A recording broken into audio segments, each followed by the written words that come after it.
ஒவ்வொன்றும் நமக்கு பாடமாக அமைகிறது. தான் துன்புற்றாலும் பரவாயில்லை, என்ன தனக்கு எங்க அவர் மனைவி தானங்க பிரிஞ்சு போயிருக்கா, நமக்கு என்னங்க கஷ்டம்?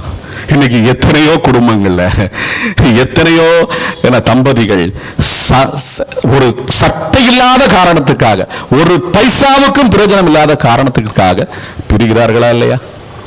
சம்பந்தம் இல்லாம அக்னி வளர்த்து 77 அடி வைத்து சத்தியம் செய்து இவளை நான் கைவிட மாட்டேன். எப்படி? அக்னி வளர்த்து தீ வளர்த்து மந்திரம் ஓதி ஒவ்வொன்றும் சத்தியம்ங்க.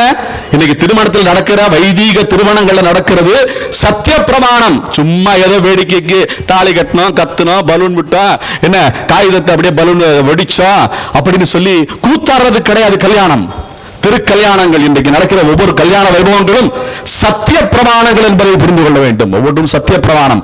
அப்படி இந்த சத்தியம் பண்ணிட்டு ஏதோ ஒரு வளாகத்தில் இருக்கிற அந்த நீதி அரசர்கிட்ட முன்னாடி நின்றுட்டு கூண்டுல நின்றுட்டு டக்குன்னு வெட்டினா முடிஞ்சிருமா? அப்புறம் சத்தியம் எங்க போகும்? காத்துல பறக்க விட்ட முடியுமா? அக்னி என்ன வளர்த்தோம், என்ன வேதம் ஓதணும், என்ன பண்ணோம், ஒண்ணுமே புரியாம தெரிஞ்சுக்கிட்டு இருக்கோமே.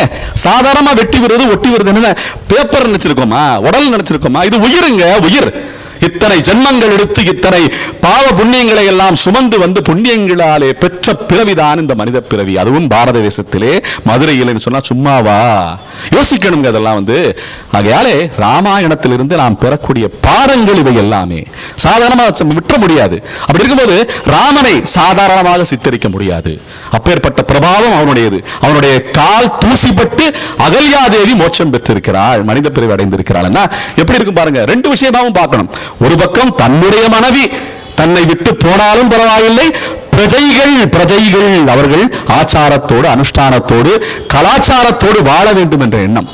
இன்னொரு பக்கம் சரியான தவறு என்ன, ஒரு பிறருடைய இன்னொருத்தருடைய மனைவியுடன் இணைந்திருக்கிறான் இந்திரன், என்ன இன்னொரு கணவருடன் இணைந்திருக்கிறாள் இந்த அகல்யாதேவி. அப்படி இருக்கும்போது அந்த மகா பாவம் செய்தவளுக்கு விடுதலை எப்படி இருக்கும் பாருங்க. ஏன்? கௌதம முனிவர் மனைவியை மீண்டும் பெற வேண்டும், அவர் சத்காரியங்களிலே இறங்க வேண்டும். அப்பேற்பட்ட ஞானி, ஒரு மகா தபசி கௌதம முனிவர். அப்படி சொல்லும்போது இந்த முனிவர்கள் நன்றாக இருக்க வேண்டும் என்ற நல்லெண்ணம். அப்படி ஒவ்வொரு பக்கமும் பார்க்கும்போது பிறர்க்கு பிறர்க்கு பிறர்க்கு என்று வாழ்ந்தவன் தான் ஸ்ரீ ராமச்சந்திர பிரபு. தனக்கு என்று வாடவில்லை. அதான் முக்கியம். எப்ப